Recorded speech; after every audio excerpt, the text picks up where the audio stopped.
ಒಂದು ಚಿಕ್ಕ ಊರಿನ ಸರ್ಕಾರಿ ಶಾಲೆಯಲ್ಲಿ ಅರುಣ್ ಅಂತ ಒಬ್ಬ ಹುಡುಗ ಓದುತ್ತಿದ್ದ.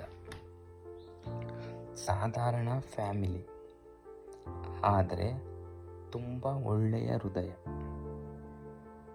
ಅದೇ ಕ್ಲಾಸ್ನಲ್ಲಿ ದಿವ್ಯ ಅಂತ ಒಬ್ಬ ಹುಡುಗಿ ತುಂಬ ಸೈಲೆಂಟ್ ಆಗಿದ್ದಳು, ಆದರೆ ಓದಿನಲ್ಲಿ ಮಾತ್ರ ಕ್ಲಾಸ್ಗೆ ನಂಬರ್ 1.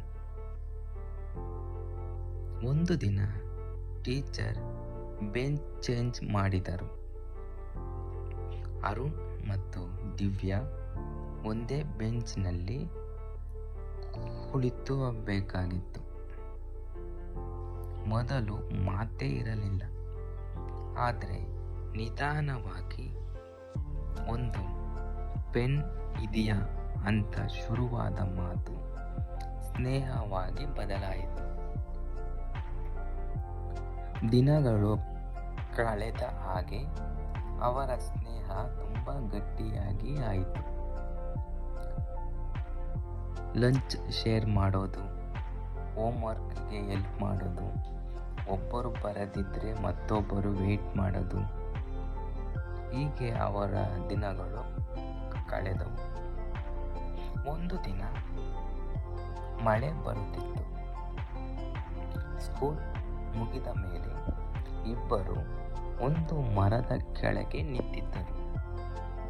ಅಲ್ಲಿ ಮೊದಲ ಬಾರಿ ಅರುಣ್ ಮನಸ್ಸಿನಲ್ಲಿ ಒಂದು ಫೀಲಿಂಗ್ ಶುರುವಾಯಿತು. ಅದು ಏನೆಂದರೆ, ಇದು ಸ್ನೇಹ ಅಲ್ಲ, ಪ್ರೀತಿ ಅಂತ ಅರುಣ್ಗೆ ಮೊಟ್ಟ ಮೊದಲ ಬಾರಿ ತಿಳಿಯಿತು. 10ನೇ ಕ್ಲಾಸ್ ಎಕ್ಸಾಮ್ ಮುಗಿದ ಮೇಲೆ ಒಂದು ದಿನ ದಿವ್ಯ ಅರುಣ್ಗೆ ಹೇಳ್ತಾಳೆ,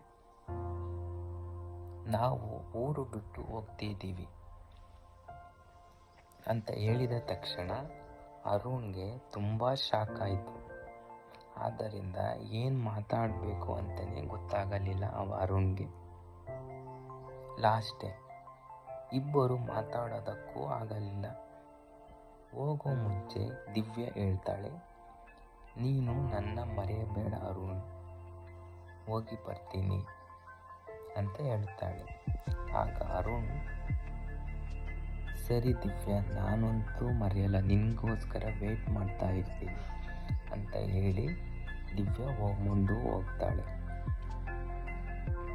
ತುಂಬ ವರ್ಷಗಳು ಮುಂದೆ ಹೋಗುತ್ತವೆ. ಅರುಣ್ ಸ್ಕೂಲ್ ಮುಗಿಸಿ, ಕಾಲೇಜ್ ಮುಗಿಸಿ, ಜಾಬ್ ಕೂಡ ಮಾಡ್ತಾ ಇರಬೇಕಾದರೆ ಅರುಣ್ ತನ್ನ ಕುಟುಂಬಕ್ಕಾಗಿ ಕೆಲಸ ಮಾಡ್ತಾನೆ. ಹಾರ್ಡ್ ವರ್ಕ್ ಮಾಡಿ ಜೀವನದಲ್ಲಿ ಮುಂದೆ ಹೋಗ್ತಾನೆ. ಆದರೆ ಪ್ರತಿದಿನವೂ ಅರುಣ್ಗೆ ದಿವ್ಯಳ ನೆನಪೇ ಆಗ್ತಿರುತ್ತೆ. ಏಕೆಂದರೆ ಮೊದಲ ಪ್ರೀತಿ ಯಾವತ್ತಿದ್ದರೂ ಮೊದಲ ಪ್ರೀತಿ. ಎಷ್ಟೇ ಜನ ಹುಡುಗಿರನ್ನ ಲವ್ ಮಾಡಿದರೂ ಕೂಡ ನಮಗೆ ನೆನಪಾಗೋದು ಮಾತ್ರ ಸ್ಕೂಲ್ ಪ್ರೀತಿನೇ. ಆದ್ದರಿಂದ ಇನ್ನೊಂದು ಕಡೆ ದಿವ್ಯ ಕೂಡ ಹೊಸ ಊರಲ್ಲಿ ಓದುತ್ತಾಳೆ. Family pressure, life change. ಆದರೂ ಅವಳ ಮನಸ್ಸಿನಲ್ಲೂ ಕೂಡ ಇರುವುದು ಅರುಣ್ ಮಾತ್ರ. ಹೀಗೆ ವರ್ಷಗಳು ಕಳೆದ ಮೇಲೆ ಸುಮಾರು 10 ವರ್ಷಗಳ ನಂತರ ಒಂದು ದಿನ ಅರುಣ್ ಒಂದು ಹಾಸ್ಪಿಟಲ್ಗೆ ಹೋಗ್ತಾನೆ. ಇದನ್ನು ಸರಿಯಾಗಿ ಕೇಳಿಸಿಕೊಳ್ಳಿ, ಏಕೆಂದರೆ ದೇವರು ನಮ್ಮನ್ನು ಭೇಟಿ ಮಾಡಿಸಬೇಕಂದ್ರೆ ಏನೆಲ್ಲ ಮಾಡ್ತಾನೆ ಅನ್ನೋದು ಇದರಲ್ಲಿದೆ. ಅಲ್ಲಿ ಒಂದು ಮುಖ ಅರುಣ್ಗೆ ನೋಡಲು ಸಿಗುತ್ತದೆ. ಅದು ಯಾರದೂ ಅಲ್ಲ, ಅರುಣ್ ಸ್ಕೂಲಲ್ಲಿ ಪ್ರೀತಿ ಮಾಡುತ್ತಿದ್ದ ದಿವ್ಯ. ಇಬ್ಬರು ಕೆಲ ಸೆಕೆಂಡ್ ಒಬ್ಬರು ನೋಡಿ ಮಾತೇ ಬರೋದಿಲ್ಲ. ಅರುಣ್ ಕೇಳ್ತಾನೆ ದಿವ್ಯಗೆ, ನೀನು ಹೇಗಿದ್ದೀಯ ಅಂತ. ಯಾವುದೇ ಹುಡುಗ ಆಗಲಿ ಹುಡುಗಿಗೆ ಕೇಳೋ ಮೊದಲನೇ ಮಾತು ಇದೆ. ಇಷ್ಟೇ ವರ್ಷಗಳಾದರೂ ಸಿಕ್ಕಿದ ಮೇಲೇನೂ ಮೊದಲ ಮಾತು ಹುಡುಗರು ಕೇಳೋದು ಹೇಗೆ ಇದ್ದೀಯಂತಲೇ ಹುಡುಗಿನ. ಅದೇ ರೀತಿ ಅರುಣ್ ಕೂಡ ಕೇಳ್ತಾನೆ ದಿವ್ಯನ, ಹೇಗಿದ್ದೀಯ ಅಂತ. ಆದರೆ ದಿವ್ಯ ಕಣ್ಣಲ್ಲಿ ನೀರು ಬರಲು ಆರಂಭವಾಗುತ್ತದೆ.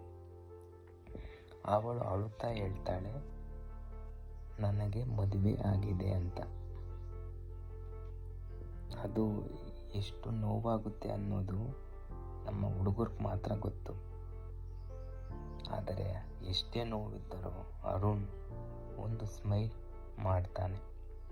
ಆದರೆ ಅರುಣ್ ಹೃದಯ ಒಳಗೆ ಎಷ್ಟು ಕಷ್ಟವಾಗುತ್ತಿದೆ ಅನ್ನೋದು ಅವನಿಗೆ ಮಾತ್ರ ಗೊತ್ತು.